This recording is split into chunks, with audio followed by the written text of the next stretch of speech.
राधे श्री राधे श्री राधे श्री राधे श्री राधे श्री राधे श्री राधे श्री राधे श्री राधे श्री राधे। बोलिए शंकर भगवान की जय हो। पवन सुत हनुमान जी महाराज की जय हो। उमापति महादेव की जय हो। हर हर महादेव शंभो।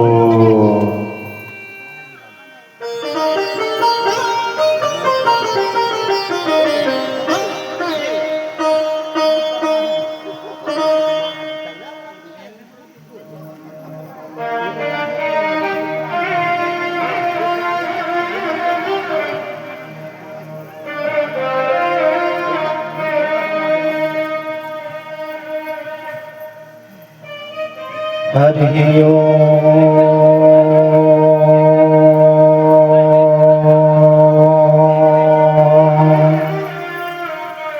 श्री गणेशाय नमः।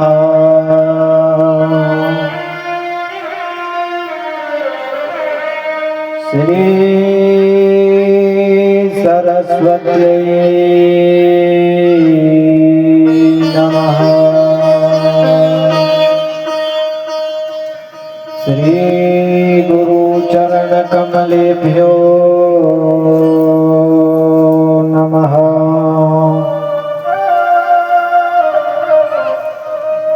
श्री मातृपितृ चरण कमलेभ्यो नमः।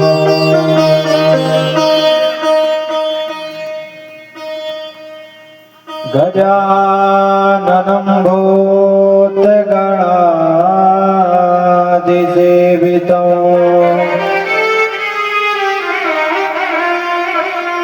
कपित्थजम्बो फलचारुभक्षणम्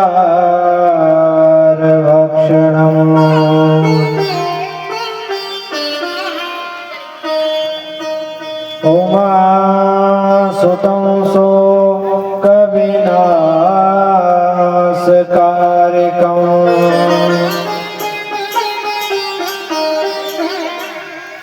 नमामि विघ्नेश्वरपादपङ्कजम्।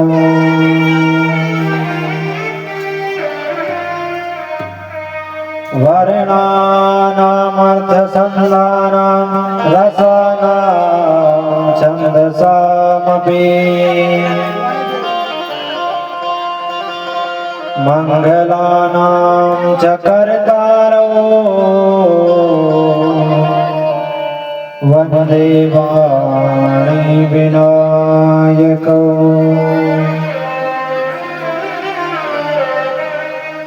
ध्येयो सदा परिभवाग्नमभीष्टदोहम् तीर्थास्पदं शिवभिरं त्रिणुतं शरण्यम्।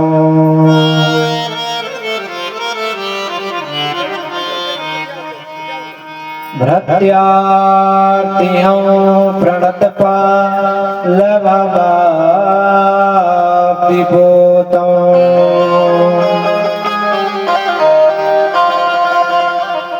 वन्दे महापुरुष ते चरणारविन्दम्।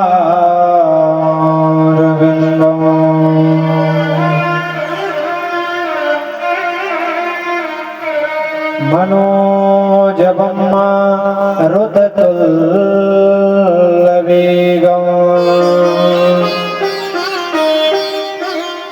जितेन्द्रियं बुद्धिमतां वरिष्ठम्।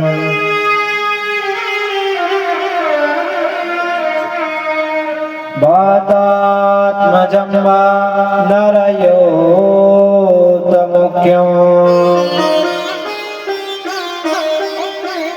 श्रीरामदूतं शरणं प्रपद्ये।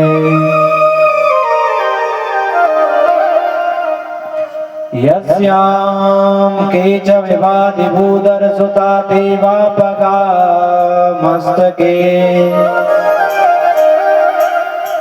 वाले वालविदुर्गरे च गरिलं यस्योर्श्रीव्यालरा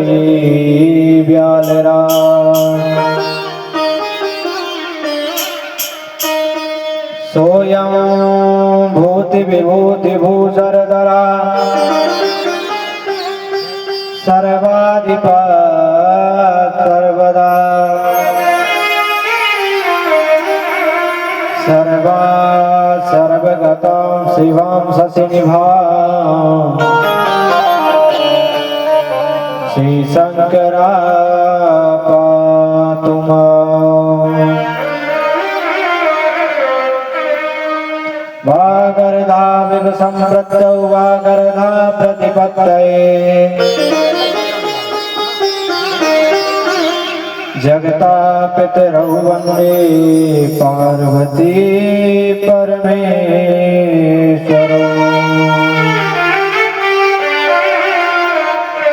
बोलिए शंकर भगवान की, श्री शिव महापुराण की जय हो। उमापति महादेव की जय हो। वनसुत हनुमान जी महाराज की जय हो। गंगा मैया की जय हो। यमुना मैया की जय हो। सरजू मैया की जय हो। समस्त ग्राम के देवी देवताओं की जय हो। अपने अपने माता पिता गुरु गोविंद की जय हो। हर हर महादेव। शंभो।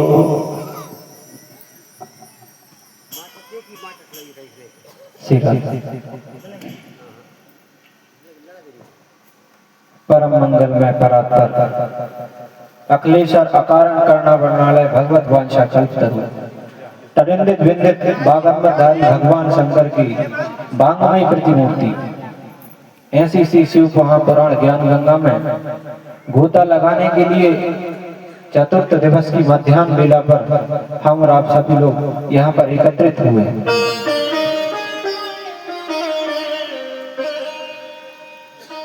सर्वप्रथम मंचस्थ पूज्य आचार मंडल भूमंडलों का इस मंच के माध्यम से सत्सत वंदन अभिनंदन सादर प्रणाम है। प्रिय संगीतक बंधुओं का भी इस मंच के माध्यम से सत्सत वंदन अभिनंदन है।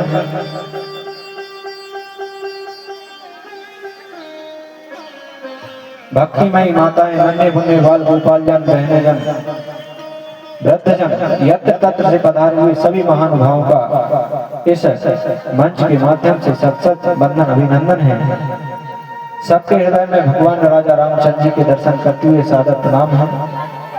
सिया राम मैं सब जग जानी, करहूं प्रणाम जोर जुग पानी।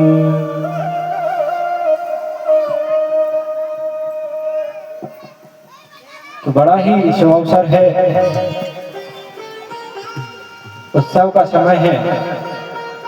मां नर्मदा के दक्षिण तट पर बसा हुआ यह छोटा सा गांव ग्राम कश्मीरा, जहां पर श्री शिव महापुराण ज्ञान गंगा प्रवाहित हो रही है और हम और आप सभी लोग यहाँ पर उस गंगा में गोता लगाने के लिए एकत्रित हुए। प्रायः बताया जाता है कि जन्मांतरी होवे पुण्यम तदा भागवतम भवेत्।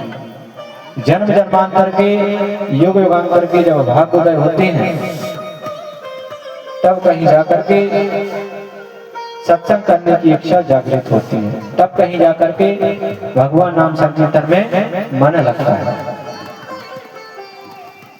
तो आइए आज की कथा में प्रवेश करने से पहले कुछ क्षण भगवान नाम संकीर्तन करते हैं, उसके तत्पश्चात हम आज की कथा में प्रवेश करते हैं। बोलिए शंकर भगवान की जय हो। ओ हर हर महादेव शंभो काशी विश्वनाथ विश्वनाथ गंगे हर हर महादेव शंभो काशी विश्वनाथ गंगे हर हर महादेव शंभो काशी विश्वनाथ गंगे हर हर महादेव शंभो काशी विश्वनाथ गंगे हर हर महादेव शंभो काशी विश्वनाथ गंगे हर हर महादेव शंभो काशी विश्वनाथ गंगे काशी विश्वनाथ गंगे बाबा अमरनाथ गंगे काशी विश्वनाथ गंगे बाबा अमरनाथ गंगे काशी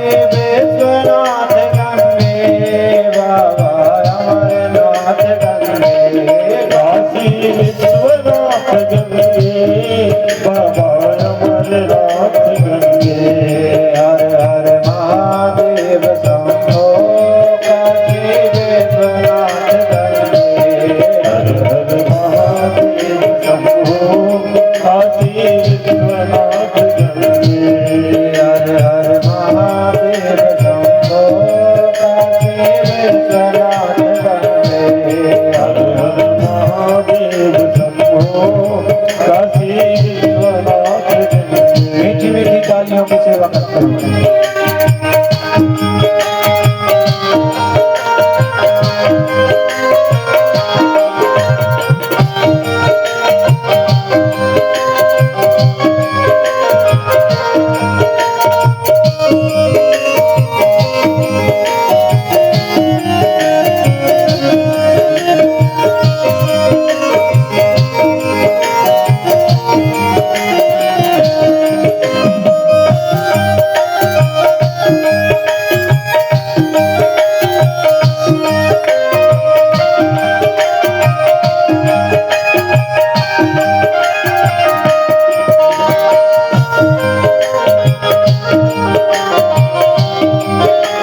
हर हर महादेव शंभो काशी विश्वनाथ गंगे हर हर महादेव शंभो काशी विश्वनाथ गंगे काशी विश्वनाथ गंगे बाबा बैद्यनाथ गंगे काशी विश्वनाथ गंगे बाबा बैद्यनाथ गंगे काशी विश्वनाथ गंगे बाबा बैद्यनाथ गंगे काशी विश्वनाथ गंगे बाबा बैद्यनाथ गंगे ओ हर हर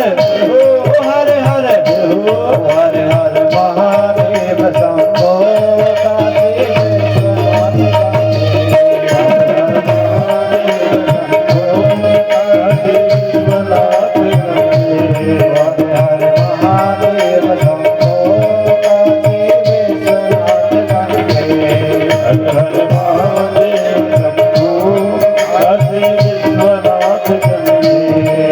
हर महादेव शंभो काशी विश्वनाथ गंगे हर हर महादेव शंभो काशी विश्वनाथ गंगे बोली शंकर भगवान की जय हो। शिव महापुराण की जय हो। बाबा पार्वती बताए हर हर महादेव शंभो। आइए आज की कथा में प्रवेश करते हैं। देखिए हमने बताया था ना कथा को किस प्रकार से सुनना चाहिए। मनसा वाचा कर्म, मन वाणी कर्म से शुद्ध होकर के भगवान की मंगलमय कथा को श्रवण करना चाहिए। तो ध्यान पूर्वक सुनना चाहिए। सब कार्यों को त्याग करके भगवान की मंगलमय कथा सुनना चाहिए। हमने आपको बतलाया था, पूर्व में बतलाया कि कैसे गुरुनिधि का उद्धार हुआ, कैसे वह कुबेर बन गया। देवराज ने भगवान नाम संकीर्तन किया, भगवान के मंदिर में गया, अंत में उसने प्राणों को त्यागा और भगवत भक्ति उसने भी पाई। और बतलाए थे कि भक्ति कितनी प्रकार की होती है। श्रवणम कीर्तनम विष्णु स्मरणम पाद सेवनम अर्चनं बंधनं दास्यं साक्ष्यमात्मनिवेदनम्।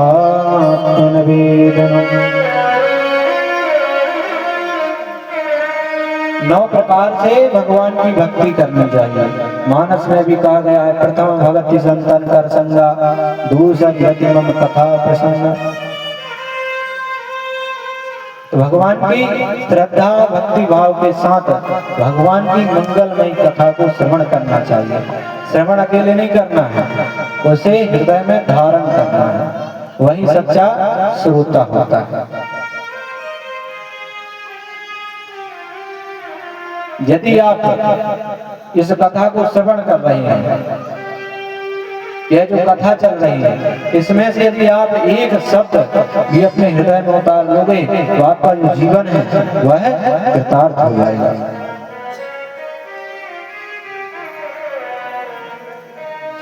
तो भगवान की कथा को मंगलमय अपने हृदय में धारण करना चाहिए। कल हमने आपको बतलाया था कि कैसे एक ब्राह्मण गुणनिधि जो जुआरी था, द्रुत क्रीड़ा करता था, शराब मदिरापान करता था, लेकिन भगवान शंकर की कृपा हुई और वह अलकापुरी का राजा कुबेर हुआ। बतलाए थे ना, भगवान की कृपा कब किसके ऊपर हो जाए कोई पता नहीं।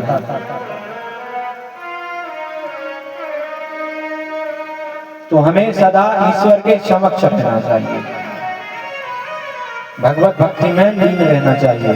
तो हमने सुना कि कैसे भगवान भोलेनाथ ने आशीर्वाद दिया, माता पार्वती ने आशीर्वाद दिया कि जाओ पुत्र, हम तुम्हें आशीर्वाद देते हैं, तुम धन के पति हो जाओ और अलकापुरी की राजा कुबेर होगे और पिंगल नाम से तुम जाने जाओगे और हमारे साथ तुम्हारी पूजा होगी।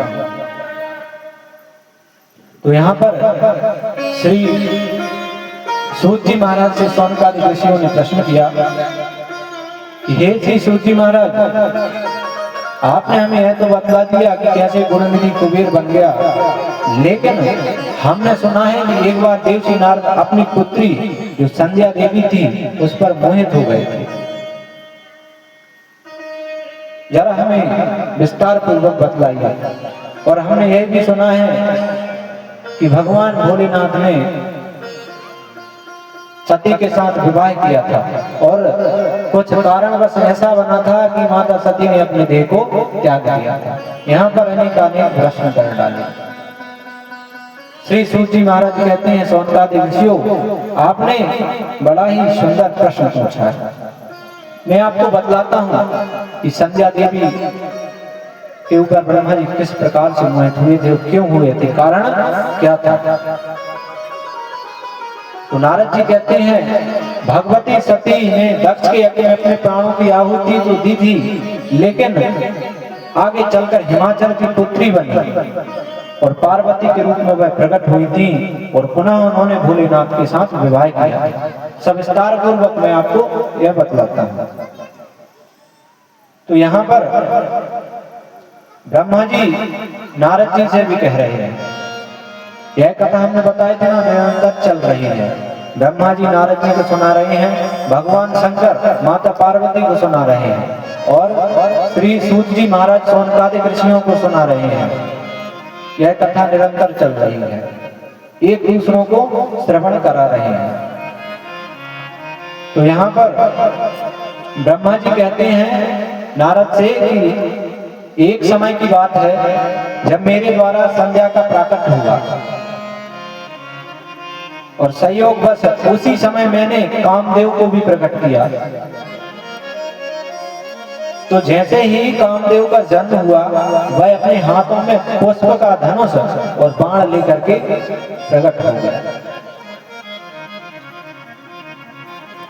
तो जैसे ही उसका जन्म हुआ तो उसके जो बाण थे और उसका जो स्वरूप था बड़ा ही सुंदर और मनोहर था।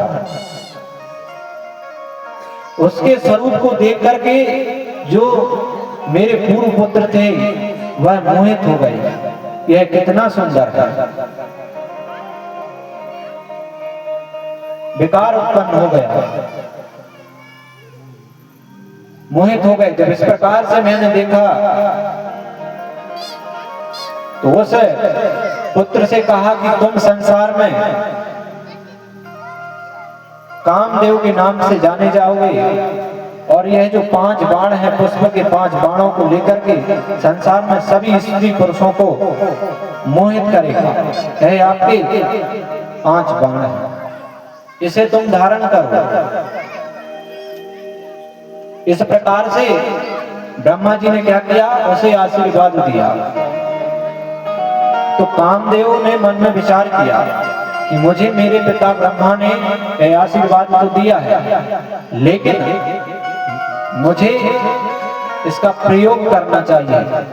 भाई कोई वस्तु देता है, हम किसी से कोई वस्तु लेते हैं, पहले उसको देखते हैं यह ठीक है कि नहीं। तो यहाँ पर कामदेव ने क्या किया, मन में विचार किया कि क्यों ना मैं इस माया का जो प्रयोग है अपने पिता के ऊपर करूं। तो कामदेव ने अपनी माया को फैलाया और ब्रह्मा जी के ऊपर उसने अपनी माया छोड़ दी। और जैसे ही उसने माया को छोड़ा, ब्रह्मा जी जब माया ग्रसित हुए हैं तो भाई अपनी पुत्री संध्या के लिए विकार उत्पन्न हो गया। जब इस प्रकार से हुआ तो ब्रह्मा जी के जो पुत्र थे उन्होंने जब यह देखा तो उनके ऊपर भी माया का यह जो था स्वरूप प्रभाव पड़ गया, लेकिन वह क्रोधित हो रहे हैं। जब इस प्रकार से कामदेव ने अपनी माया को डाला और जैसे ही माया को हटाया तो ब्रह्मा जी को पता चला कि मेरे पुत्र ने मेरे ऊपर मेरी दी गई हुई माया को मेरे ही ऊपर प्रयोग किया है। ब्रह्मा जी बहुत क्रोधित हुए, यहां तक वह श्राप देना चाहते थे, लेकिन उनके पुत्रों ने रोक दिया। उसी समय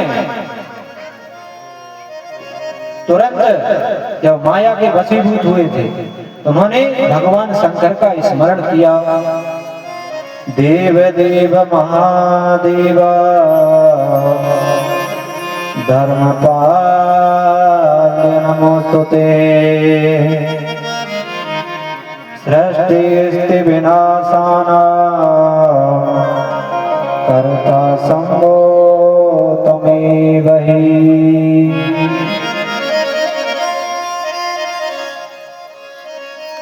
इस प्रकार से भगवान शंकर की स्तुति की।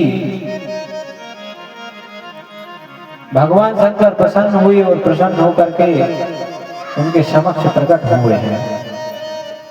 तो भगवान शंकर ने कामदेव को बहुत फटकार लगाई, बोले अरे दुष्ट, जिसने तुझे जन्म दिया है तूने अपनी माया का प्रयोग उसी के ऊपर किया है,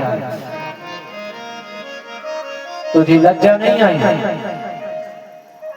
बहुत प्रकार से डांट फटकार लगाई है। कामदेव चरणों में गिर गया है कि प्रभु मुझे क्षमा कर दीजिए, क्षमा कर दीजिए। तो यहाँ पर ब्रह्मा जी मन में विचार करते हैं कि भगवान शंकर ने आकर के मेरे पुत्र को फटकार लगाई। आखिरकार वह मेरा पुत्र था, जैसा भी था मेरा पुत्र था और उसे मैंने जन्म दिया था, मेरे द्वारा उसका जन्म हुआ था, लेकिन भगवान शंकर ने उसको डांटा, फटकार लगाई। तो मैं भी मन में प्रण करता हूं कि मैं भी अपने इसी पुत्र के द्वारा उनके अंदर विकार ग्रस्त करवा दूंगा। ऐसा मन में विचार किया और उन्होंने मन में विचार किया कि मैं शक्ति की उपासना करके मैं शक्ति से आराधना करूंगा, वह अपने स्वरूप से भोलेनाथ को मोहित कर। ऐसा मन में विचार कर करके ब्रह्मा जी शक्ति की उपासना करते हैं। अनंत वर्षों तक ब्रह्मा जी जब तपस्या में लीन रहते हैं और तपस्या के बाद जब मां भगवती प्रसन्न होती हैं तो ब्रह्मा जी को दर्शन देती हैं। ब्रह्मा जी हाथ जोड़ करके कहते हैं हे माता, आप मेरे पुत्र दक्ष के यहाँ पुत्री बन करके आइए और आकर के हमारे भोलेनाथ जो हैं उनके संग में आप विवाह कीजिए। माता पार्वती प्रसन्न हुई। देखो भाई, माता पार्वती, ये तो युग चल रहा है, जगत के माता पिता हैं, अंबिका भवानी है वो, इसलिए की जब वह प्रकट हुई है तो वह प्रसन्न हो गई। बोले ठीक है ब्रह्मा जी, हम आपकी तपस्या से प्रसन्न हैं, आपका वचन सत्य हुआ।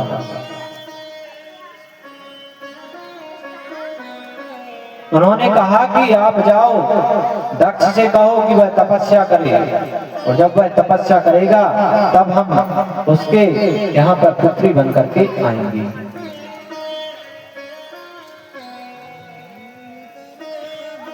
तो यहाँ पर श्री सूची महाराज ने संक्षिप्त में वर्णन किया। पहले बताया कि सती का प्राकट दक्ष के यहाँ हुआ और दक्ष ने ब्रह्मा जी के कहने पर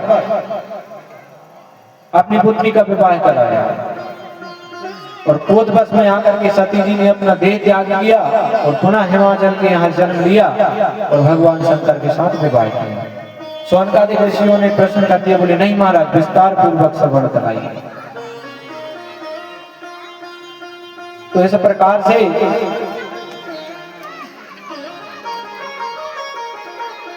श्री सूची महाराज कहते हैं कि शौनकादिक ऋषियों, पहले मैं आपको यह बतलाता हूं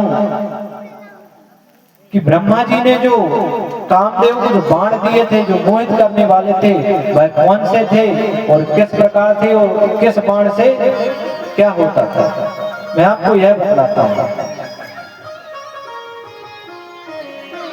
ब्रह्मा जी बताते हैं कि कामदेव को जो मैंने 5 बाण दिए थे, पहला बाण था हर्षण, वह रूप को देख करके हर्ष होता था, यदि वह बाण छोड़ देता था।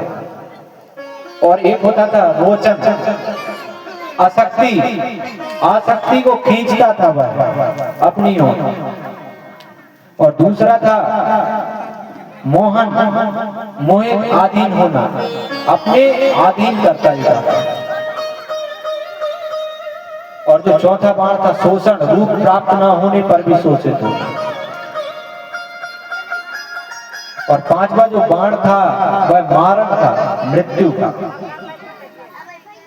इस प्रकार से कामदेव ने अपने पिता ब्रह्मा के ऊपर इन्हीं बाणों का प्रयोग किया था। श्री सूची महाराज कहते हैं, शौनकादिक ऋषियों, इस प्रकार से जब उसने बाणों का प्रयोग किया था, ब्रह्मा जी घबराए थे, तो उनके शरीर से जो पसीना निकला था,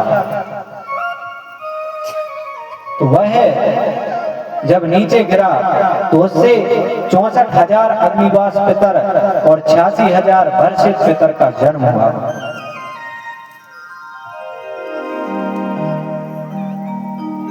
बोलिए शंकर भगवान की जय हो। और दक्ष के भी शरीर से श्वेत पृथ्वी पर गिरा तो उससे परम मनोहरी रति का प्रादुर्भाव हुआ। जब रति का प्रादुर्भाव हुआ तो ब्रह्मा जी ने देखा और अपने पुत्र कामदेव का विवाह उसके साथ करा दिया। बोलिए शंकर भगवान की जय हो। कामदेव ने क्षमा याचना मांगी है, ब्रह्मा जी ने क्षमा किया है। यहाँ पर संध्या देवी ने मन में पश्चाताप हुआ कि ऐसी अभाग्नी स्त्री हूँ जिसके जन्म लेते ही उसके पिता और भाइयों के मन में विकार आ गया। संध्या देवी ने संकल्प लिया कि मैं अब अपने इस शरीर को जला करके भस्म कर दूंगा, ऐसा मन में विचार किया। और संध्या देवी चंद्रभाग पर्वत पर कठोर तपस्या के लिए ब्रह्मा जी की आज्ञा से गई और वशिष्ठ जी की संध्या के पास आए और विधि पूर्वक उसे दीक्षा प्रदान की और उसे मंत्र दिया। कहा कि हे संध्या देवी, तुम ओम नमः शंकराय ओम का जप करो। तुम्हारा उद्धार हो जाए। तो संध्या देवी ने कठोर तप किया है महाराज। उसने भगवान शंकर का निराहार रह करके और अचल प्रतिष्ठा से भगवान शंकर का तप किया है। भगवान शंकर प्रसन्न हुए हैं और प्रसन्न होकर के संध्या देवी के समक्ष प्रकट हुए हैं। और संध्या देवी ने जैसे भगवान शंकर को देखा है तो उसने बड़ी ही प्यारी स्तुति की है। भगवान शंकर से कह रही है, नमो नमः कारण कारणाय दिव्यामृत ज्ञान विभूतदाय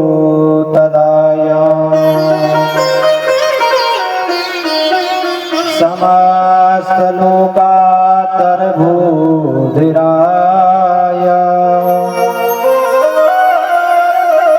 प्रकाश रूपाय परात्पराय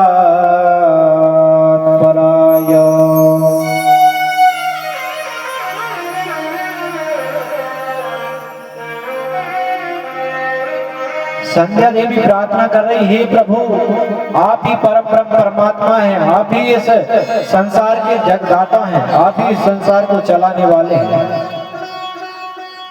और अमृतमय स्वरूप है आपका, ज्ञान प्रदान करने वाले हैं और सदा ऐश्वर्य की प्राप्ति कराने वाले हैं। आपके चरणों में मेरा प्रणाम है। आप हमारे ऊपर प्रसन्न होइए और हमें वरदान दीजिए। इस प्रकार से संध्या देवी ने भगवान शंकर की प्रार्थना की है।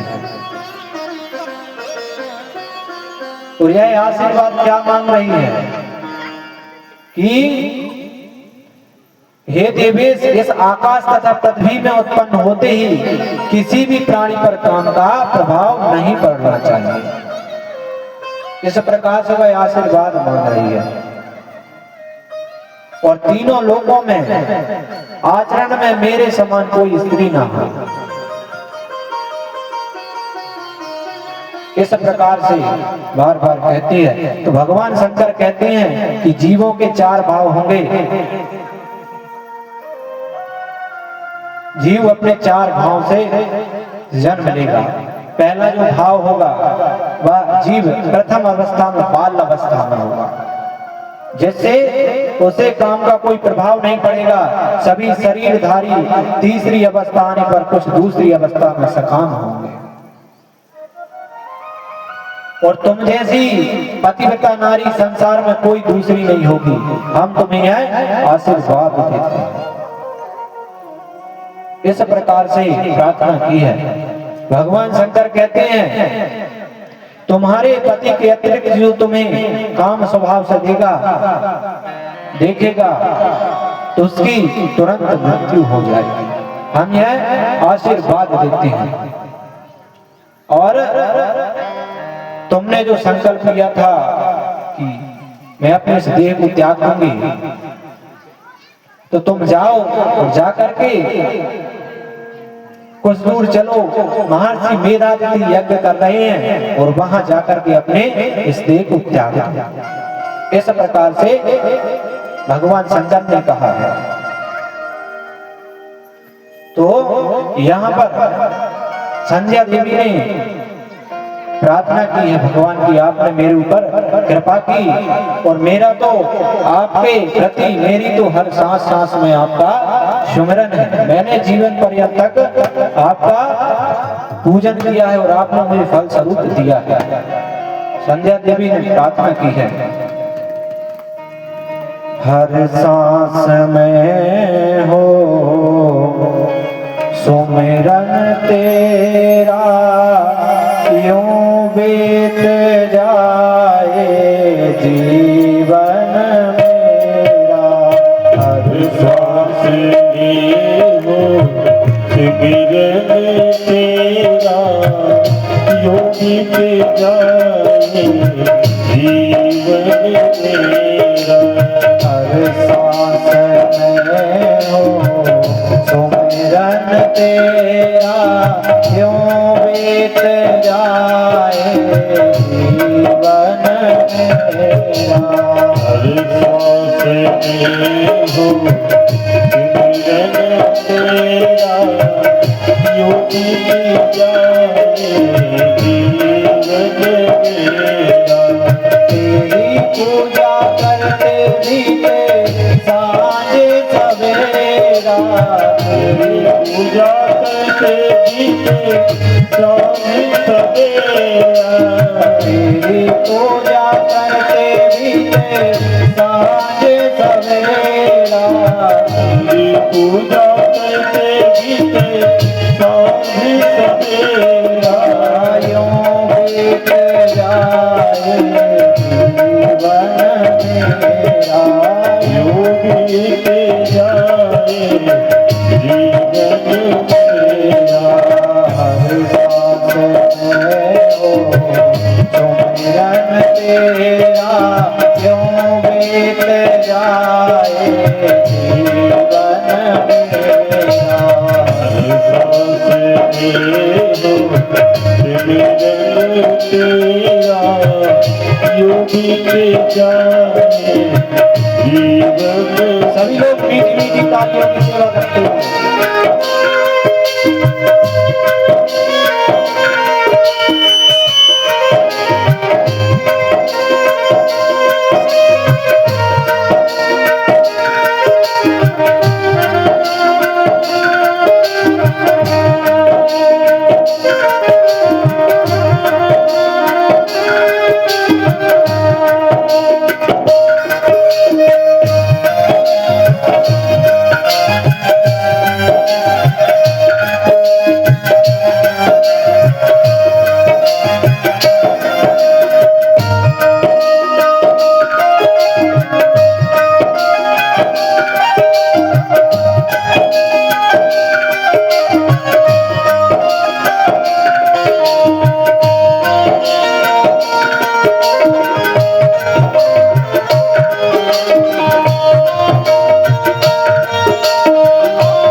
तेरी आरती उतारो।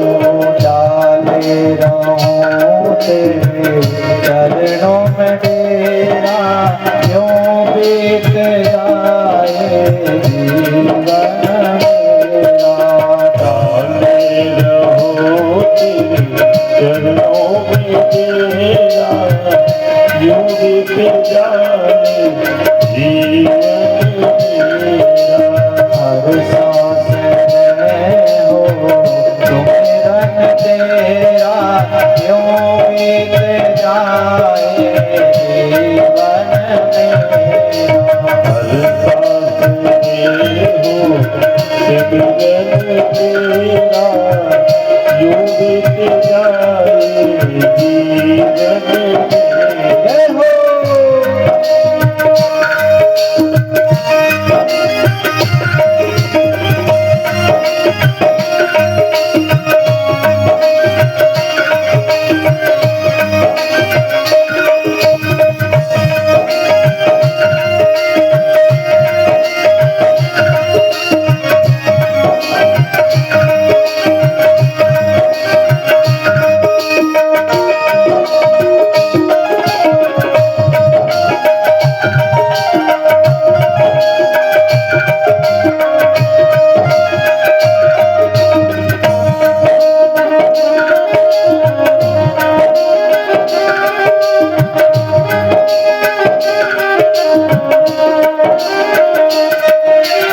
जो भी तेरा प्यारा हो वो मेरे दिल का प्यारा हो, जो भी तेरा प्यारा हो मेरे दिल का प्यारा हो, जो भी तेरा प्यारा हो वो मेरे दिल का प्यारा हो, जो भी तेरा प्यारा हो, जो भी तेरा प्यारा हो मेरे दिल का प्यारा हो, मेरे सर का ताज मेरी आँखों का तारा हो, मेरे सर का ताज मेरी अखियों का तारा हो। सब मैं निहारूं रूप सुनहरा क्यों बीत जाए जीवन मेरा।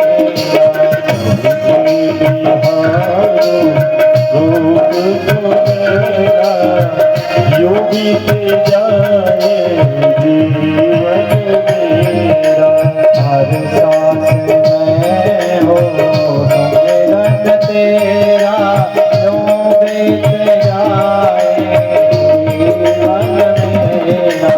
हर सांस में हो सिमरन तेरा, यूं बीत जाए जीवन जय हो, सभी भाव के साथ तालियां बजाते हैं।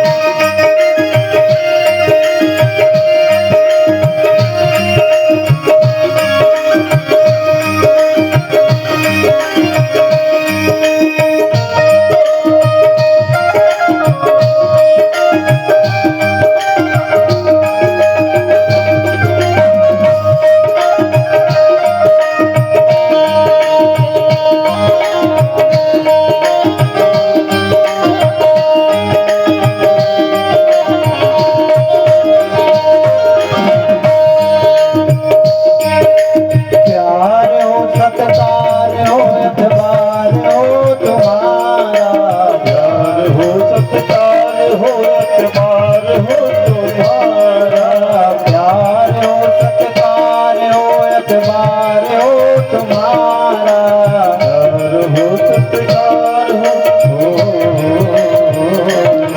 प्यार हो सत्कार हो एतबार हो तुम्हारा, प्यार हो सत्कार हो एतबार हो तुम्हारा, सुख भी हो सारे और याद हो सारा, सुख भी हो सारे याद हो तुम्हारा, हो आत्मा पर तेरा ही बेरा क्यों बीत जाए जीवन मेरा।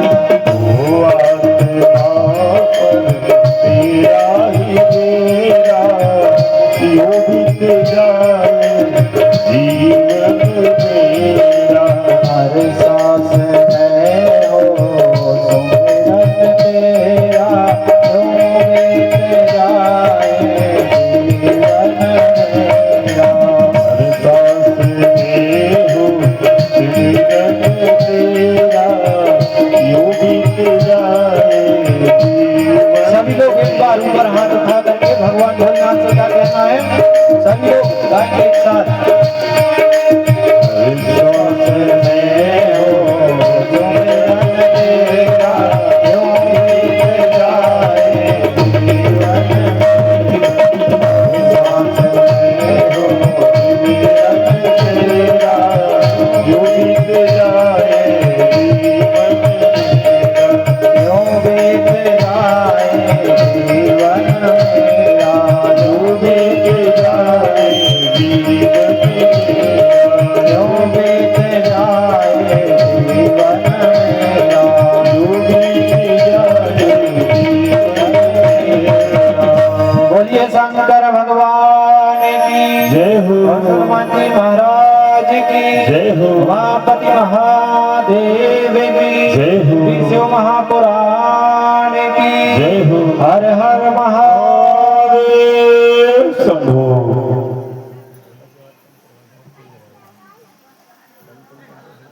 तो यहाँ पर संध्या देवी ने भगवान शंकर की प्रार्थना की है, स्तुति की है, और कुछ दूर चल करके उसने यज्ञ में देवादिति ऋषि यज्ञ कर रहे थे, तो उसने जाकर के अपने शरीर को त्यागा है और तुरंत उसने अपने दूसरे रूप से यज्ञ कन्या बन करके प्रकट हो गई और महर्षि मेधातिथि ने उस कन्या का नाम पालन पोषण किया और उसका नाम अरुंधति रखा और समय आने पर उसका विवाह किसके साथ कराया? महर्षि वशिष्ठ जी के साथ उसका विवाह कराया।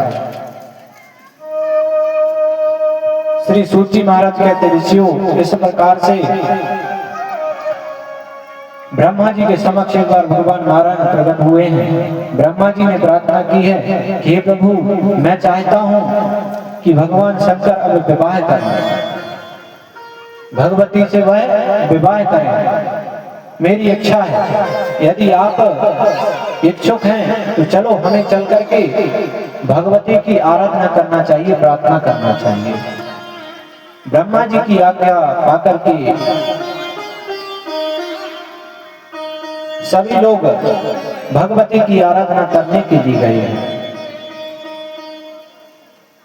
और ब्रह्मा जी ने अनेक वर्षों तक मां भगवती की देवताओं के साथ मिलकर के भक्ति की है, तप किया है, तपस्या की है। और जब तपस्या की तो भगवती स्वयं प्रकट हुई है। ब्रह्मा जी ने प्रार्थना की है कि नमो नमस्ते जगता प्रभृति निवृत्त रूपे स्थिति सर्वरूपे चराचराणां भवती सुशक्ति सनातनी सर्वमोहिनी।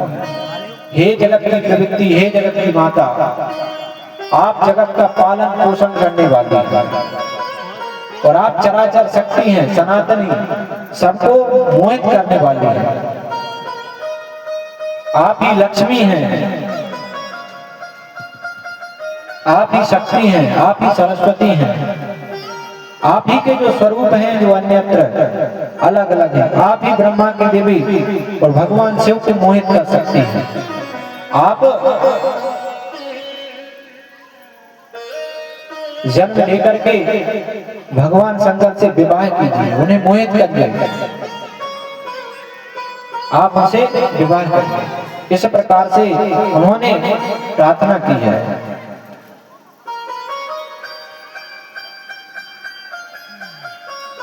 प्रार्थना से प्रसन्न होकर के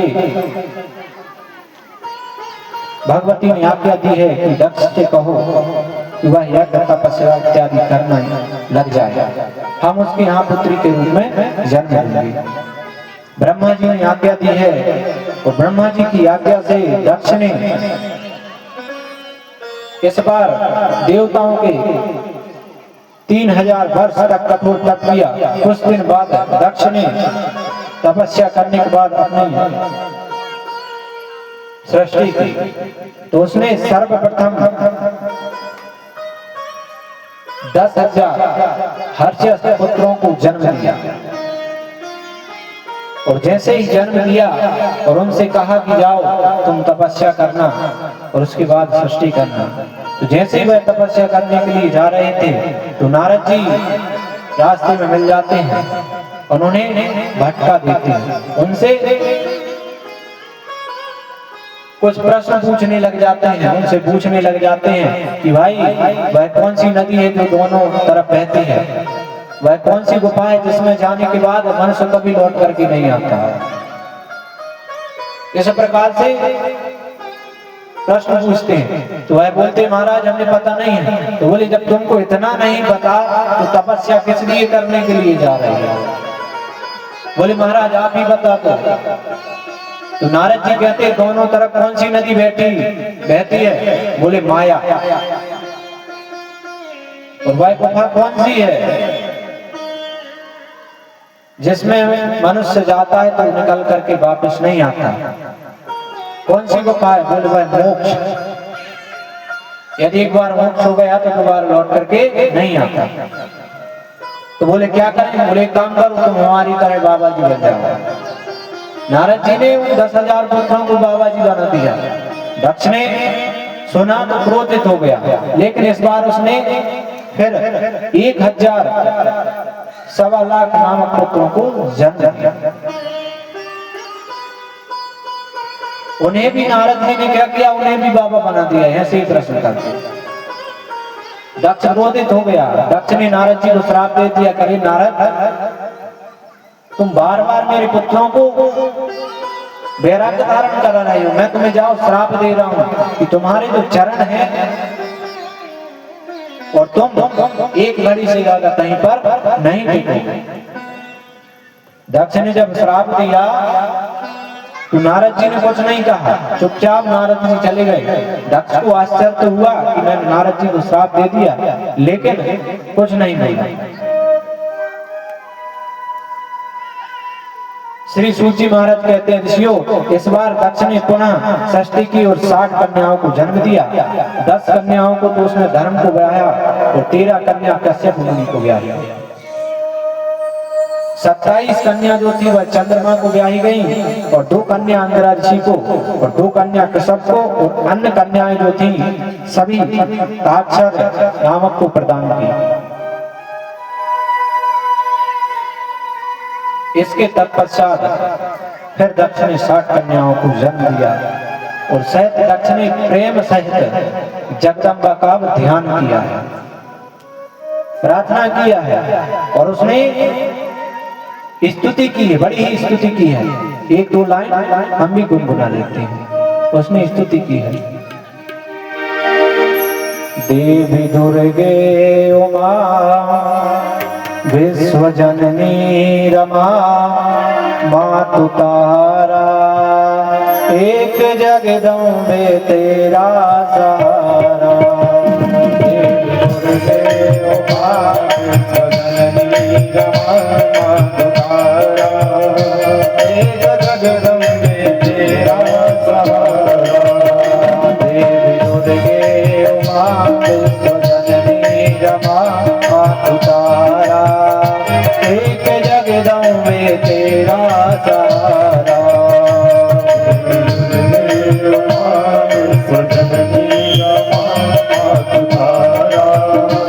एक जगदम्बे तेरा सहारा। शैलजा गौर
प्यारा। बोलिए शंकर भगवान की जय हो। तो यहाँ पर दक्ष ने प्रार्थना की है, बड़ी सुंदर स्तुति की है। भगवती प्रसन्न हो गई हैं, तो उसने कहा है कि हे मातेश्वरी, आप जगत की माता हो, अब आप मेरे यहाँ जन्म दीजिए। तो यहाँ पर जब उसने स्तुति की, तो जब तुरंत माँ भगवती दक्ष की जो पत्नी थी, उसके नेत्रों के द्वारा, दक्ष की पत्नी कौन थी? प्रसूति। उसके नेत्रों के द्वारा गर्भ में प्रवेश किया है, और जैसे ही गर्भ में प्रवेश किया है तो मुख की कांति बदल गई प्रसूति माता की। सारे नगर में प्रसन्नता की लहर तोड़ पड़ी है, माने की जगमगा रहा है तेज के प्रभाव से। श्री सूत जी महाराज कहते हैं, संत ऋषियों, जैसे ही 10वां महीना पूर्ण होता है तो महाराज जो दक्ष थे वह उत्सव मनाने के लिए लग जाते हैं। उत्सव मनाते हैं कि हमारे यहाँ भगवती का आगमन होने वाला है। और श्री सूत जी महाराज कहते हैं कि शुक्ल पक्ष के दिन चंद्रमा की भांति मां भगवती ने दक्ष के यहाँ जन्म ले लिया। बोलिए दुर्गा मैया की जय हो। बोलिए सती महारानी की जय हो। तो सती माता का जन्म हुआ है। माता ने कन्या के सब संस्कार किए। और देखिए, जब माता सती का जन्म हुआ, माता सती थोड़ी बड़ी हुई, तो उनका जो मन था वह शुरू से भगवान शंकर के प्रति लगा रहा। भगवान शंकर के पूजन में वह लगी रहती थी। खेल खेल में ही भगवान शंकर की प्रतिमा को बनाती और उनका पूजन करती थी।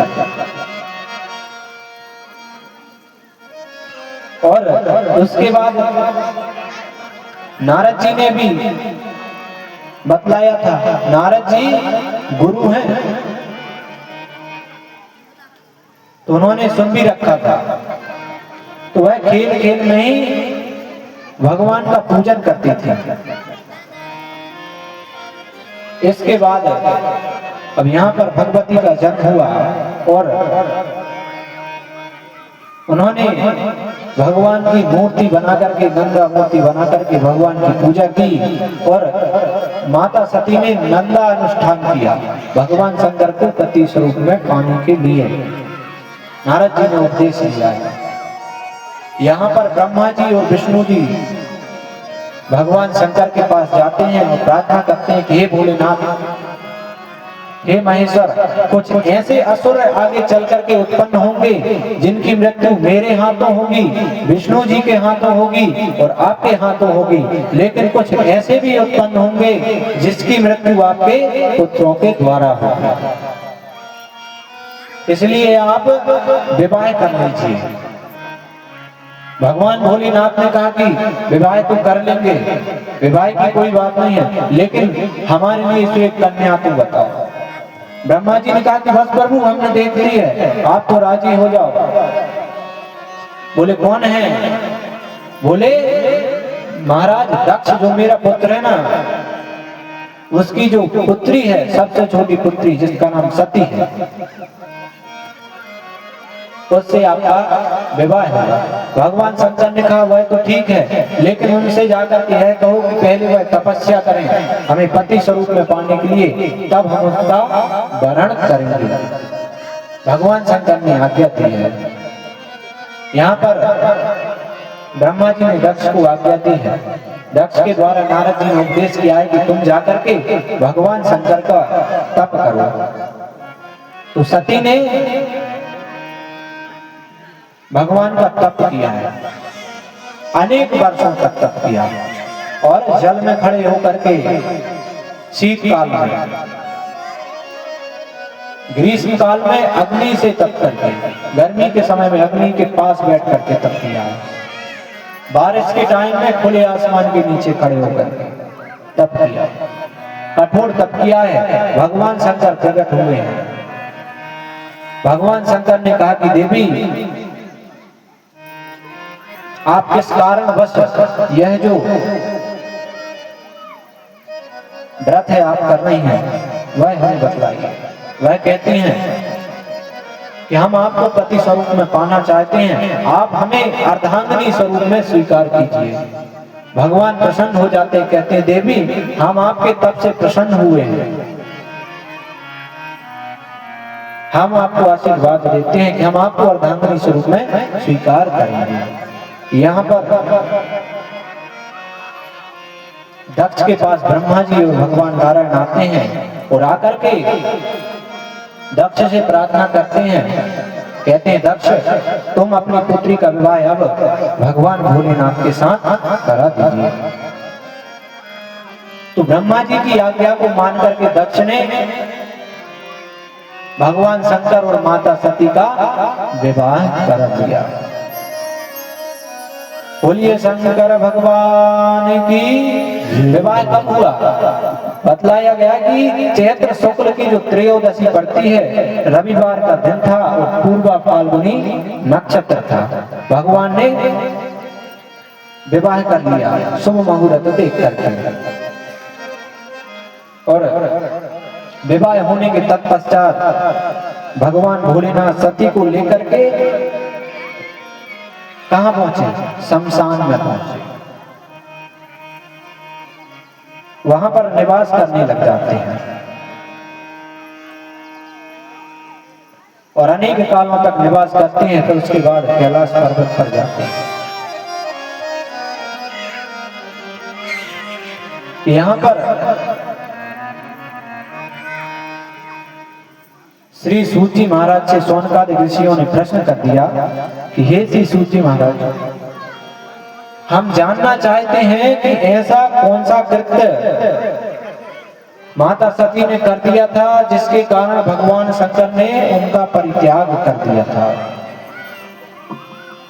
हमने सुना है कि भगवान शंकर ने सती का त्याग कर दिया था, हम जानना चाहते हैं,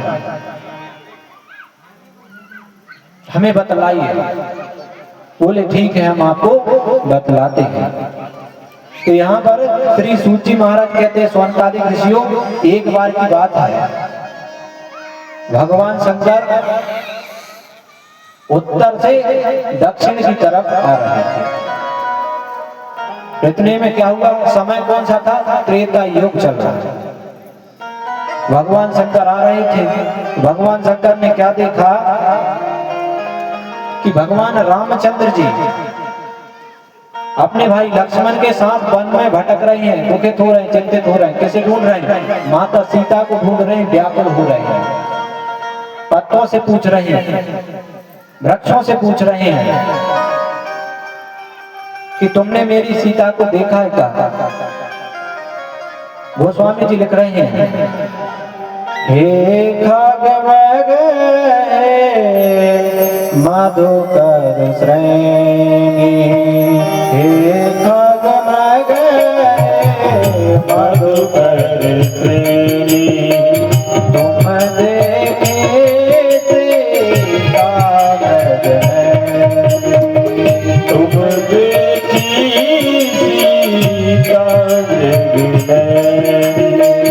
तुम देखे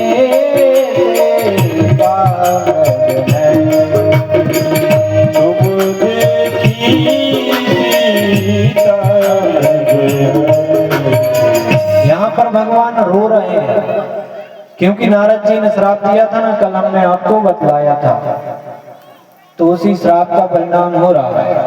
तो यहाँ पर भगवान रोते हुए बिलखते हुए कह रहे हैं कि हे खग मृग हे मधुकर श्रेणी, तुम देखी सीता मृग नैनी, तुमने मृग के नेत्रों के समान मेरी सीता को देखा है। तो इस प्रकार से कह रहे थे कि भगवान शंकर प्रसन्न हो गए देख करके। भगवान शंकर ने दूर से ही प्रणाम किया है, पास मने गए हैं। कह रहे हैं कि जय सच्चिदानंद जग पावक, सच्चिदानंद कह करके भगवान ने प्रणाम किया। अस कहीं चले मनोज नसावा, दूर से ही प्रणाम किया, क्योंकि भगवान शंकर जानते हैं। भगवान शंकर ने हंस करके भी प्रणाम किया है। मानस में बताया गया है कि भगवान शंकर ने हंसकर प्रणाम किया है। ये भी अचंभे की बात है भाई, कोई व्यक्ति रो रहा हो, बहुत जोर जोर से रो रहा हो, और तुम जाकर के उसके पास में जाओ, हंसते हुए बोले भैया राम राम, वह कहेगा कैसा आदमी है। कहने का मतलब क्या है कि भगवान शंकर मन में स्मरण करना है कि जय हो प्रभु, आप जगत के जग पावन हो। माने किस लिए? बोले भाई यदि कोई दो मित्र हो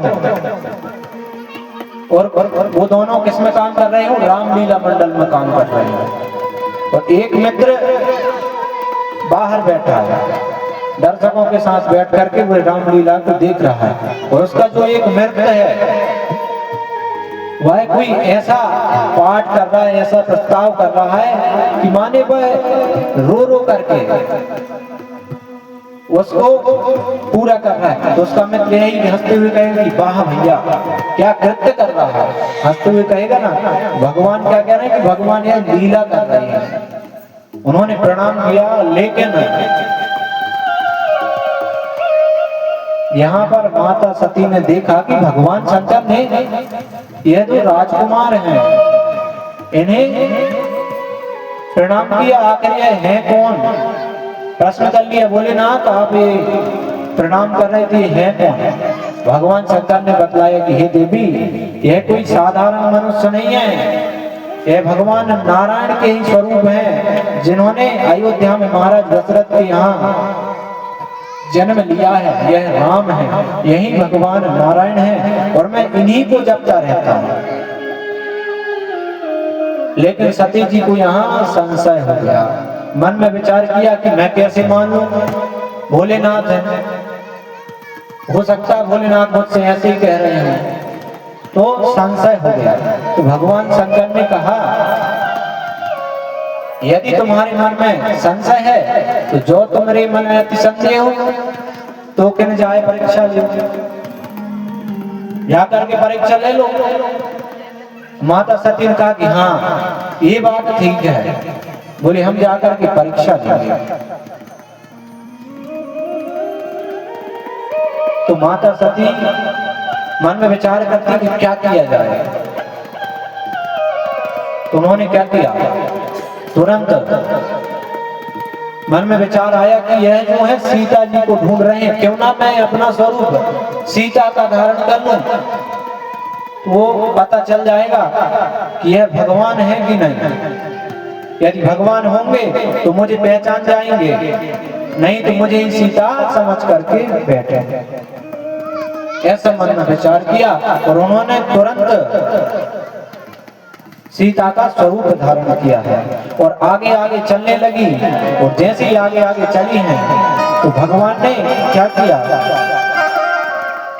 प्रणाम किया। जोर पाने प्रभु कीन प्रणाम, जोर पाने प्रभु कीन प्रणाम, पाने प्रभु कीन प्रणाम, जोर पाने प्रभु कीन प्रणाम। पिता समेत लीन निज नाम, पिता समेत लीन निज नाम। कहूँ बहुर कहाँ बस के तो, कहूँ बहुर कहाँ बस के तो, कहूँ बहुर कहाँ बस के तो, कहूँ बहुर कहाँ बस के तो।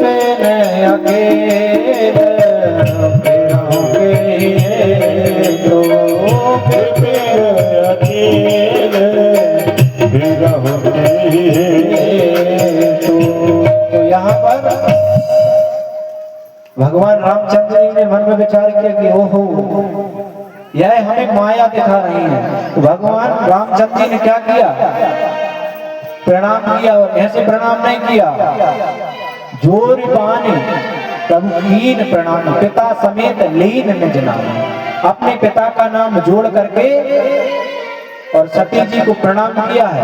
और प्रणाम कर करके पूछने लगे कि कहाँ बहोर, कहाँ वृषकेतु, वृषकेतु कहाँ है, भगवान शंकर कहाँ है, विपिन अकेले फिर के हेतु आप इस वन में अकेले क्यों घूम रही हैं, भगवान शंकर को कहाँ छोड़ करके आ गए। जब इस प्रकार से माता सती ने सुना तो अचंभित रह गई, स्तब्ध रह गई कि इन्होंने हमें पहचान लिया, कुछ बोल नहीं रही हैं, क्या करना। इस प्रकार से भगवान रामचंद्र जी ने देखा, मन में विचार किया कि माता जी ने तो हमें अपनी माया दिखा दी, हम थोड़ी सी अपनी माया दिखाते हैं। तो राम जी ने अपनी माया को फैलाया। कैसे फैलाया कि चारों तरफ जहां देखती है वहीं पर रामचंद्र जी दिखते हैं, और ऐसे नहीं दिख रहे हैं, नीलाम वजस्याम मलकोमलांगम सीता समारूपित बांगम, माने सीता जी के सहित, लक्ष्मण जी सहित पूरा परिकर दिखाई पड़ रहा है, और देवादिदेव महादेव ब्रह्मा विष्णु नारायण जितने भी स्वरूप हैं, इंद्र दिक्पाल सब उनकी सेवा कर रहे हैं। जब इस प्रकार से माता सती ने देखा तो उनका जो सिर था वह घूम गया, नेत्र बंद कर करके बैठ गए, कुछ बोल नहीं रही है। भगवान ने अपनी माया को हटाया है और भगवान आगे बढ़ गए। यहाँ पर सती जी लौट करके आई हैं और आकर के भगवान शंकर के पास पहुंची हैं। भगवान शंकर ने कहा, यहाँ देवी परीक्षा लेकर के आ गई। तो माता सती क्या कहती है, कछो ना परीक्षा लीन गोसाई, कछु न परीक्षा लीन गोसाई, प्रणाम तुम्हारे आए, प्रणाम तुम्हारे लाए, कछो न परीक्षा लीन गोसाई, कछु न परीक्षा लीन गोसाई,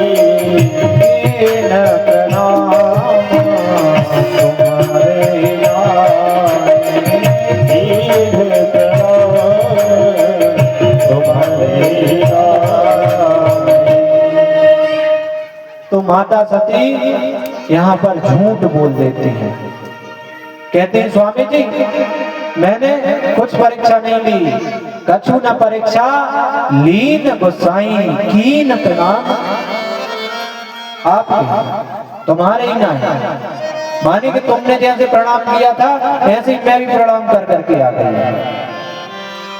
तो यहाँ पर देखो माता सती ने झूठ बोला। पहली बात, दो गलती की। एक बात कि पहले तो उन्होंने भगवान शंकर की बात को नहीं माना। एक पति पिता पत्नी का धर्म होता है कि वह अपने पति की बात माने। विवाह के समय में पंडित जी बतलाते हैं ना, 7 वचनों में बतलाया जाता है ना, कहीं भी जाओ हमें बता करके जाओ, बतलाते हैं ना, सबको याद है। तो उन्होंने भगवान शंकर की आज्ञा को नहीं माना, तो यहाँ पर भगवान शंकर से झूठ बोला।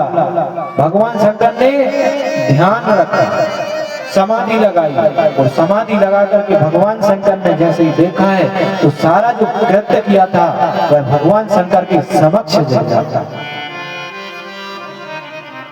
तो भगवान शंकर ने जब यह देखा तो भगवान शंकर स्तब्ध हो जाते हैं कि मैं सती से किस प्रकार से बोलूं, क्योंकि सती ने तो मेरी माता का स्वरूप धारण कर लिया, वह तो मेरी माता है।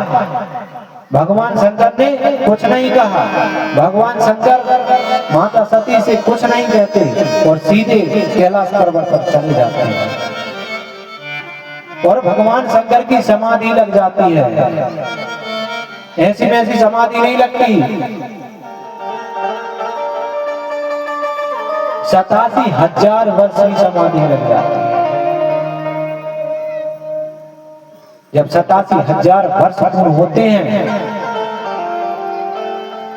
तो भगवान शंकर की जब समाधि छूटती है, वह भगवान रामचंद्र जी का गुणानुवाद करते हैं, राम नाम सुमिरन लग जाते हैं।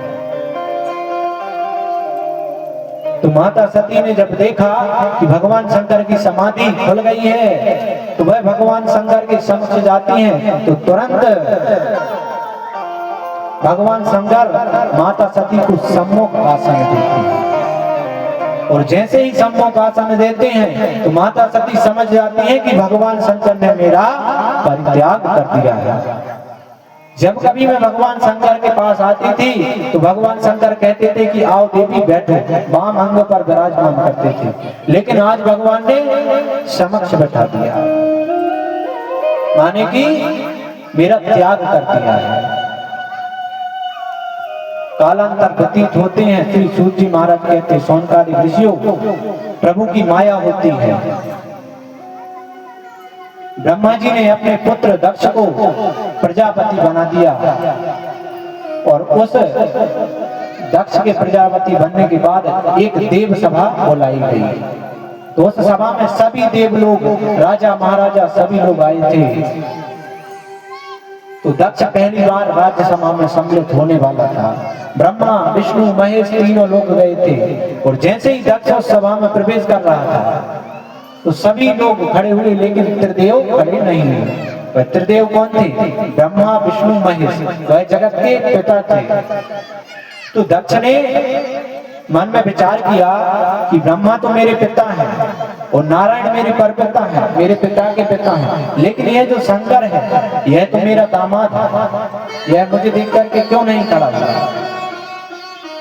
तो इसने क्या किया, जैसे ही सभा में बैठा और बैठ करके आकर के सीधे चिल्लाने लग जाता है, बोले राजा महाराजाओं की सभा में बंदरों का कोई अधिकार नहीं है, बंदर अच्छे नहीं लगते। बोले अच्छा। तो सभी लोग एक दूसरे को देखने लगे कि आखिरकार यह कह किसको रहा है। तो एक व्यक्ति ने खड़े होकर के कहा कि भाई तुम कह किसको रहे हो? तो उसने क्या कहा, बोले मैं शंकर को कह रहा हूं। इस प्रकार से जब कहा तो दूसरे व्यक्ति ने कह दिया कि जब यह बंदर है तो अपनी पुत्री का विवाह क्यों करा दिया? जब ये बंदर ही दिखता था तो अपनी पुत्री का विवाह इसके साथ क्यों करा दिया? तो दक्ष ने कहा कि अरे मैं कहां कराता इसके साथ विवाह, मैंने तो अपने पिता ब्रह्मा की आज्ञा से अपनी पुत्री का विवाह करा दिया, मैं कभी नहीं कराता। इस प्रकार से अंतुगत्या उसका प्रताप बढ़ता गया और दक्ष ने आखिरकार भगवान भोलेनाथ को श्राप दे दिया कि जाओ मैं तुम्हें श्राप देता हूं, तुम्हें यज्ञ में भाग नहीं मिलेगा, ऐसा श्राप दे दिया। नंदी खड़े हो गए, बोले दक्ष अपने राजमत के कारण, राजपाट मिलने के कारण तू इतना अहंकारी हो गया है कि देवादिदेव महादेव को भूल गया, जो जगत के माता पिता हैं उनका अपमान कर रहा है, तूने श्राप दे दिया। और मैं जब से देख रहा हूं तू तब से बड़बड़ कर रहा है ना, जब मेरा श्राप है तेरा जो मुख है वह बकरे का हो जाए। इतने में प्रभु जी बैठे थे उसी सभा में, खड़े हो गए, बोले नंदी ससुर दामाद की बात चल रही थी, तूने बीच में क्यों बोला? मैं तुझे श्राप देता हूं कि शिव जी के जितने गण जो है वह पाखंडी हो जाए। इतने में शिव जी के गण खड़े हुए, बोले प्रभु जी तुम ऐसी बात करते हो, हम सब तुम्हें श्राप देते हैं, तुम्हारे जैसे चाटुकार पंडित बोले वो भी पाखंडी हो जाए। भगवान शंकर ने देखा कि अरे राम राम, यहाँ पर तो स्वागत समारोह था, यहाँ पर तो श्राप समारोह हो गया। हम तो आए थे दक्ष के स्वागत के लिए, लेकिन यहाँ पर श्राप के ऊपर श्राप चल रहे हैं। बोले यहाँ से जाना ही अच्छा रहेगा। तुरंत भगवान ने अपने सभी गणों को संभाला और संभाल करके कैलाश ले गए। कैलाश लेकर के जाते हैं। श्री सूत जी महाराज कहते हैं उसी अग्नि में जल करके दक्षिणी हरिद्वार में कनखल में एक बहुत बड़ा यज्ञ का आयोजन किया। और जब उसने यज्ञ का आयोजन किया तो सभी देवताओं को बुलाया, छोटे से लेकर के बड़े देवताओं को बुलाया, भगवान शंकर और माता सती को छोड़ करके उसने बुलाया। तो क्या हुआ कि देखिए देवताओं को पता है यदि किसी व्यक्ति की किसी के साथ लड़ाई हो जाए तो कुछ लोग ऐसे होते हैं कि उस व्यक्ति के सामने जाएंगे तो उस व्यक्ति की चर्चा निकालेंगे, उसकी वैसे ही लड़ाई चल रही है। देवताओं को पता है कि भगवान शंकर का झगड़ा हो गया है, दक्ष क्रोधित हो गया, श्राप दे दिया, तो क्या कर रहे हैं, कनखल जा रहे हैं ना। तो भगवान शंकर के कैलाश पर्वत के ऊपर से विमान में बैठ करके जा रहे हैं। तो भगवान शंकर तो देख रहे थे, समाधि लगाए अपने राम बैठे, राम वह तो बैठे, जो होना है होने दो। तो माता सती ने देखा कि आज सुबह से मैं देख रही हूं कि कैलाश पर्वत के ऊपर से देवताओं के जो विमान है वह चले जा रहे हैं। भगवान शंकर से पूछा कि प्रभु कहीं कुंभ पर्व लग रहा है क्या? वह तो निकल गया, बोलिए सब लोग जा कहाँ रहे हैं? भगवान भोलेनाथ बोले हमें नहीं पता, तुम खुद पूछ लो वो कहाँ जा रहे हैं। अच्छा, इतने में चंद्रमा अपने विमान पर बैठ करके जा रहे थे। चंद्रमा की पत्नी से उन्होंने पूछा कि बहन तुम कहाँ जा रही हो? उन्होंने बताई गरीब बहन तुम्हें पता नहीं है? बोले नहीं। बोले तुम्हारे पिताजी ने हरिद्वार में एक बहुत बड़े यज्ञ का आयोजन किया है और उसमें हमें निमंत्रण भेजा है, हम सम्मिलित होने के लिए जा रहे हैं, इस प्रकार से बतलाया।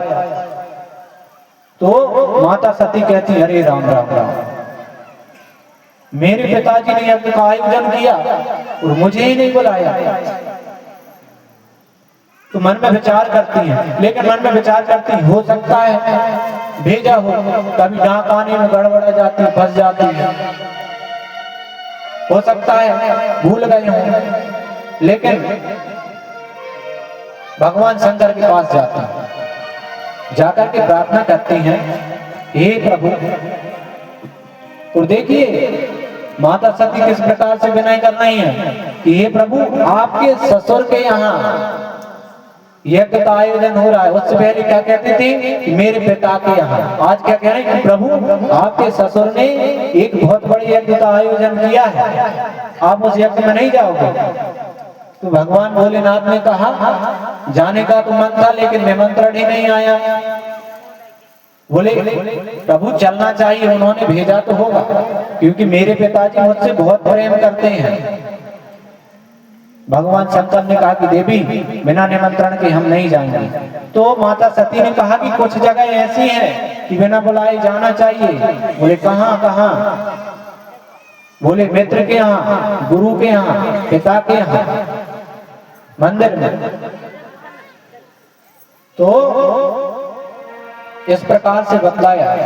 तो भगवान शंकर कहते हैं देवी देखो वहां जाना तो बिना बुलाए जाना चाहिए, मैं भी मानता हूं, लेकिन एक बात ध्यान रखना, यदि हम वहां पर जा रहे हैं और हमारे जाने से यदि किसी व्यक्ति को दुख होता है तो वहां पर नहीं जाना चाहिए।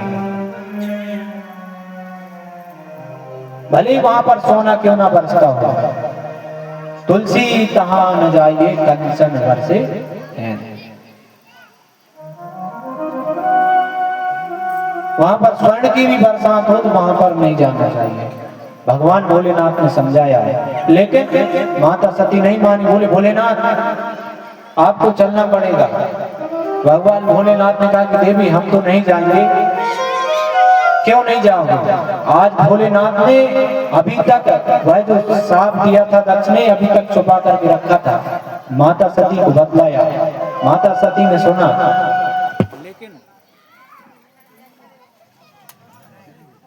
ओम नमः शिवाय। ओम नमः शिवाय हर हर भोले नमः शिवाय ओम नमः शिवाय ओम नमः शिवाय हर हर भोले नमः शिवाय नमः शिवाय ओम नमः शिवाय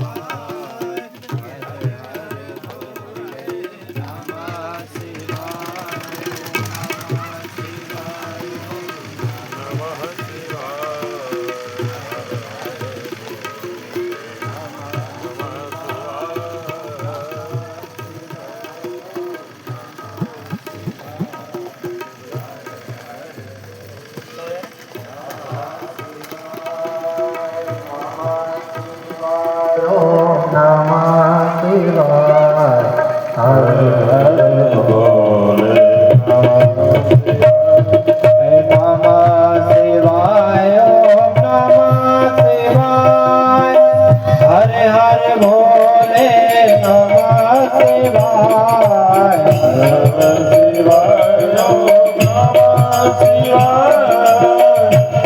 हर भोले नमः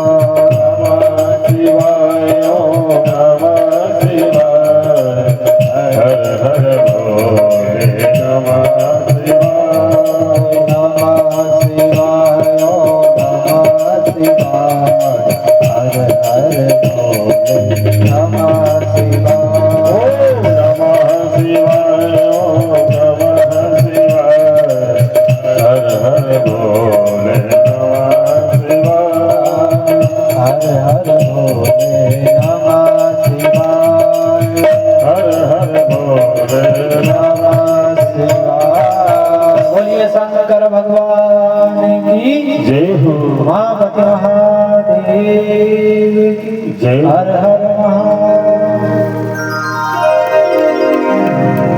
तो यहाँ पर भगवान शंकर ने माता सती को समझाया, लेकिन माता सती नहीं मानी है, कुछ दूर जाती हैं तो भगवान भोलेनाथ नेत्र बंद कर लेते हैं, कुछ दूर जाती है तो फिर नेत्रों को खोल देते हैं, फिर लौट करके आती हैं। भगवान भोलेनाथ की नेत्र बंद, फिर ऐसी मूर्ति भगवान नेत्र खोल लेते हैं। तो ऐसे प्रकार से 2-3 बार आती जाती हैं, लेकिन फिर एक बार जब निकलती हैं तो फिर लौट कर नहीं। जब बहुत देर हो जाती है तो भगवान शंकर देखते हैं कि सती अपने पिता के घर जा रही हैं, तो अपने 60,000 गणों को बुला करके आज्ञा देते हैं कि सती को जाओ और जाकर के ससम्मान उसके यहाँ पिता के पास ले जाओ। ऐसी आज्ञा सुनकर के शिव गणों से घिरी हुई, जैसे शिवगण पूछते ना कि माता जी कहाँ जा रही हो, बोले मैं अपने पिताजी के यहाँ यज्ञ में जा रही हूँ, तुम्हें चलना है क्या? बोले हाँ हाँ हम भी चलेंगे, ठीक है चलो। तो जय जयकार करते हुए सती कहाँ पहुँचती है? पिता के भवन में। गोस्वामी जी लिख रहे हैं, पिता भवन जब गई भवानी, पिता भवन जब गई भवानी, त्याग दास का होना सन्मानी, त्याग दास का होना सन्मानी। देखिए माता सती कहाँ पहुंची है? पिता भवन जब गई भवानी, पिताजी के भवन पहुंची हैं, लेकिन दक्ष त्रास का हुन सन्मान। जो देवता लोग सती को देख करके नतमस्तक हो जाते थे, दंडवत प्रणाम करते थे, लेकिन आज उन्होंने देख करके अनदेखा कर दिया। क्यों? क्योंकि दक्ष ने कह दिया था कि शिव संबंधी जो होगा वह मेरा सबसे बड़ा शत्रु होगा। लेकिन माता सती ने कुछ नहीं कहा, चलो कोई बात नहीं। दक्ष ने भी अनदेखा कर दिया। उन्होंने कहा कि कहाँ जाना चाहिए? कहाँ जाना चाहिए? तो सबसे ज्यादा प्रेम कहाँ होता है? बोले माता से मिलना चाहिए। तो देखिए सबसे ज्यादा इसलिए यदि पुत्री का होता है तो माता के प्रति होता है। और एक पुत्री का मायका तब तक है जब तक उसकी माँ है। ध्यान रखना। और देखिए यह संसार के लोग कैसे होते हैं, यदि आपका अपमान करते हैं ना तो हंसते हंसते हुए अपमान कर जाते हैं। माता सती कहाँ जाती है? भवन के अंदर जाती है। सादर भले एक माता, सादर भले मिली एक माता, सादर भले मिली एक माता, सादर भले मिली एक माता, भगनी मिली बहुत मुस्काता, भगनी बहुत मुस्काता, सादर भले मिली एक माता, सादर भले मिली एक माता, बहुत मुस्काता, भगनी बहुत मुस्काता।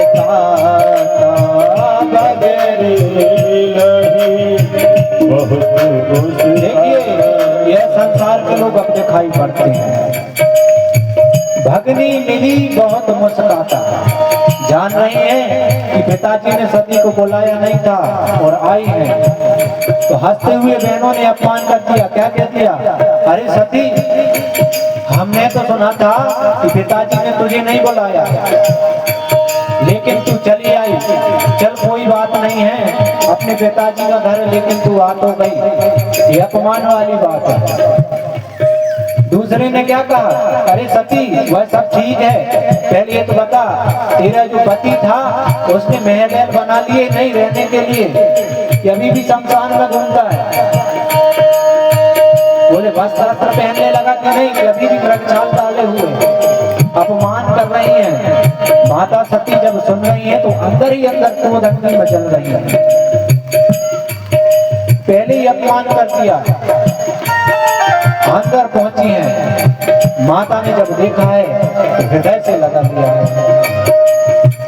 सादर भले मिली एक माता, सादर भले मिली एक माता, भगनी मिली बहुत मुस्काता, भगनी मिली बहुत मुस्काता। और देखिए यदि किसी को दुख था ना यज्ञ मंडप में, उस यज्ञ में और उस जगह में, तो सिर्फ माता प्रसूति को था कि सभी लोग इस यज्ञ में आए हैं, लेकिन मेरी पुत्री सती और मेरे दामाद शिव नहीं आए। लेकिन जब माता प्रसूति ने देखा कि पुत्री सती आई है, उसे हृदय से लगा लिया। बोले गदगद हो गई, अरे पुत्री तू आ गई। जल लेकर के आई है और लेकर के सती को दिया है कि ले पुत्री जल ग्रहण कर ले, तू थक गई होगी। सती ने हाथ में गिलास ली है, पात्र को लिया, फेंक दिया। बोले अरे माता, तू देख नहीं रही है, मैं जब से आई हूँ यहाँ पर मेरा अपमान हो रहा है, सभी लोग मेरा अपमान कर रहे हैं। मैं जब से आई हूँ और तुम कहते हो जल ग्रहण कर लो। यहाँ पर माता प्रसूति ने बहुत समझाया, हे पुत्री तेरी बहन है, यदि उन्होंने हंस के बोल भी लिया तो उसका बुरा मत मानो। बहुत प्रकार से समझाता है, लेकिन सती कहती नहीं माता, मैं अपना अपमान सह सकती हूँ, लेकिन मैं अपने पति का अपमान नहीं सह सकती। और क्या कहती सती जी? ज्यादा जगदारुण दुख नाना, यद्यपि जगदारुण दुख नाना, सबते कठिन जाति अपमाना, सबते कठिन जाति अपमाना, यद्यपि जगदारुण दुख नाना, यद्यपि जगदारुण दुख नाना, सबते कठिन जाति अपमाना। सबते कठिन जाति अपमाना। माता सती क्या कहती है कि हे माता, यद्यपि जगदारुण दुख नाना, संसार के सारे दुख आ जाएं, किसी के ऊपर संसार के सभी व्यक्ति उसका अपमान कर दें, उसे दुख दे दें, तो उतना दुख नहीं होता। कोई बाण से मार दे, बाण का जो घाव होता है वह ठीक हो जाता है, लेकिन वाणी का जो घाव होता है वह मरहम लगाने से भी नहीं ठीक होता महाराज। बोले यद्यपि जगदारुण दुख नाना, सबते कठिन जाति अपमान। यदि कोई अपनी जाति वाला अपना अपमान कर दे तो वह अंदर ही अंदर पड़ा रहता है, दहकता रहता है, दहकता रहता है, इसने मेरा अपमान किया है।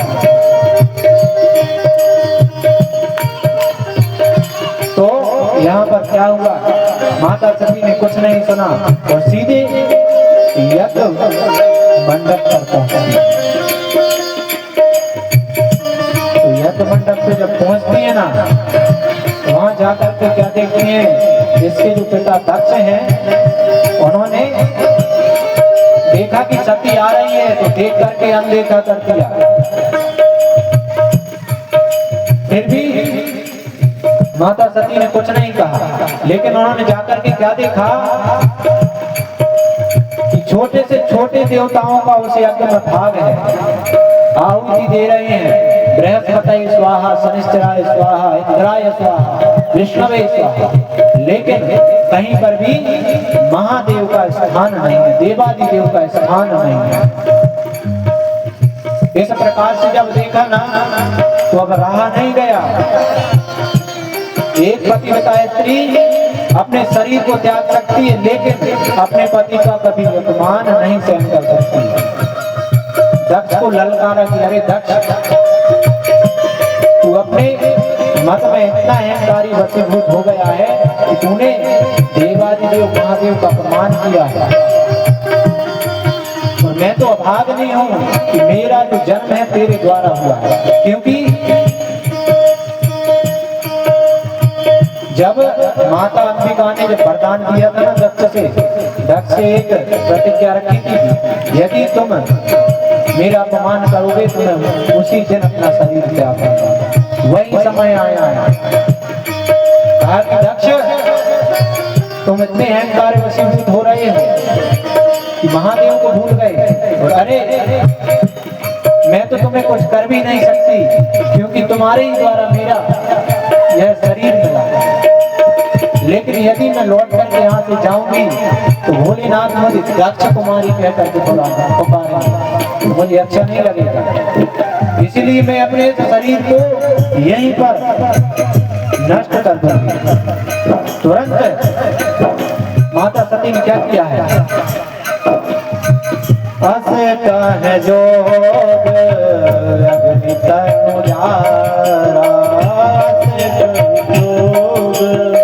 अग्नि तनु धारा, अस कह योग अग्नि तनु जारा, अस कह योग अग्नि तनु जारा, भया हूँ सकल मुख हाहाकारा, भया हूँ सकल मुख हाहाकारा, अस कह योग अग्नि तनु जारा, अस कह योग अग्नि तनु जारा, भया हूँ सकल मुख हाहाकारा।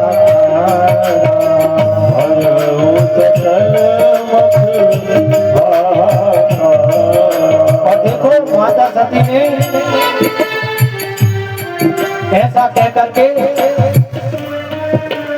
योग के द्वारा अपना आसन लगाया है और लगा करके योग अग्नि के द्वारा अपने शरीर को जला करके भस्म कर दिया है। बोलिए सती महारानी की जय हो। और जैसे ही अपने शरीर को जलाया है तो चारों दिशाओं में हाहाकार मच गया। लेकिन माता सती ने जैसे ही अपने शरीर को जलाया और जब अपनी देह को त्याग रही थी उसी समय उन्होंने प्रार्थना की थी। क्या प्रार्थना की थी? सती मरत हरि सन बर माता, मरत हरि सन बर माता, सती मरत हरि सन बर माता, मरत हरि सन बर माता। जन्म जन्म शिव पद अनुरागा, जन्म जन्म शिव पद अनुरागा, जन्म जन्म शिव पद अनुरागा, जन्म जन्म शिव पद अनुरागा। सती मरत हरि सन बर माता, मरत हरि सन बर माता, जन्म जन्म शिव पद अनुरागा, जन्म जन्म शिव पद अनुरागा। सती मरत हरि सन बर माता, हरि हरि सन बर माता, जन्म जन्म शिव पद अनुरागा, जन्म जन्म शिव पद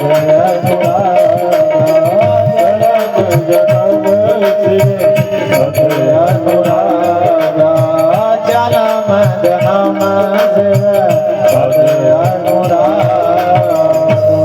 बोलिए सती मैया की जय हो। तो यहाँ पर सती जी ने अपने देह को त्यागा है और त्याग करके और प्रार्थना यही की है भगवान शंकर से, सती मरत हरि सन बर मांगा, जन्म जन्म शिव पद अनुरागा।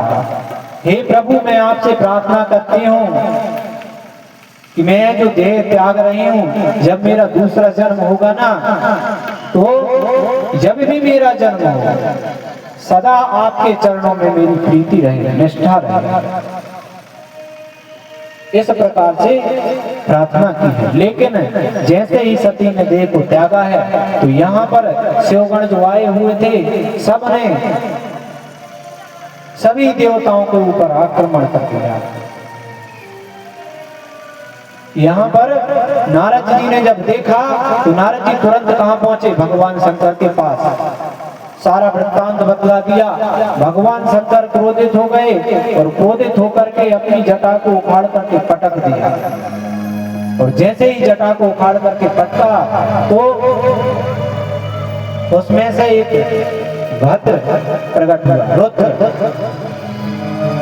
शंकर जी ने कहा कि अहो वीरभद्रा।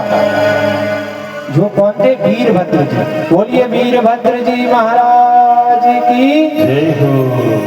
उन्होंने कहा कि प्रभु बताइए क्या करना है। भगवान शंकर ने कहा कि वीरभद्र तुम जाओ, जाकर के दक्ष का सिर धड़ से अलग कर दो।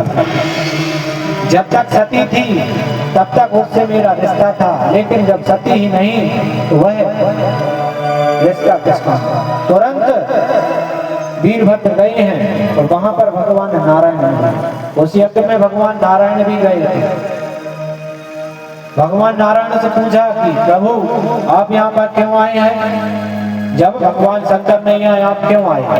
भगवान ने कहा कि भैया मैं भक्त के पराधीन हूँ। जैसे भोलेनाथ अपने भक्तों के पराधीन रहते हैं, मैं भी अपने भक्त के अधीन हूँ, मैं भी युद्ध करूंगा। तो अपने शिष्य का मान बढ़ाने के लिए कुछ देर तक को भगवान नारायण ने युद्ध किया और अंतर ध्यान हो गए। इधर वीरभद्र जी आए हैं, आकर के युद्ध करने लगे हैं। शिवगण दौड़ दौड़ करके आ रहे थे। उनसे पूछा कि हाँ भाई बताओ क्या हुआ? बोले महाराज हमारी खूब पिटाई की है, हमें बहुत जोर जोर से मारा है। बोले अच्छा? हाँ। बोले किसने? बोले महाराज हमारी जब पिटाई हो रही थी, ये जो भृगु जी थे ना, अपनी दाढ़ी में बार बार हाथ घुमा रहे थे, हाथ फेर रहे थे। भृगु जी की आदत थी। वीरभद्र जी ने कहा अच्छा, एक झटके में ही दाढ़ी उखाड़ करके यज्ञ में फेंक दी। अच्छा और बताओ। बोले महाराज यह जो भक्त देवता थे बार बार हमको दांत दिखा रहे थे, दांत दिखा दिखा करके हंस रहे थे, हम पिट रहे थे। एक घूसा मारा और उनके 32 दांत टूट गए। बोले यह जो पूजा देवता है नेत्र निकाल निकाल करके देख रहे थे, दोनों उंगली डाली और नेत्रों को निकाल लिया। इतने में दक्ष आया सामने और जैसे ही दक्ष को देखा है तुरंत उसके सिर को धड़ से अलग कर दिया और दक्ष का जो सिर था वह कहां पर गिरा, जाकर के यज्ञ मंडप में पहुंचा और यज्ञ कुंड में जाकर के वह जल करके भस्म हो गया। जब जल करके भस्म हो गया वीरभद्र जी लौट करके आए हैं, आकर के भगवान शंकर से मिले हैं, यहाँ पर पहुंचे हैं। सभी देवता लोग भगवान शंकर के पास ब्रह्मा जी के साथ नारायण के साथ आए, लेकिन पास में नहीं जा रहे हैं। क्यों नहीं जा रहे हैं? लग रहा है कि भगवान शंकर इतने क्रोध में है, इतने क्रोध में है, कहीं हमें जला करके भस्म ना कर दे।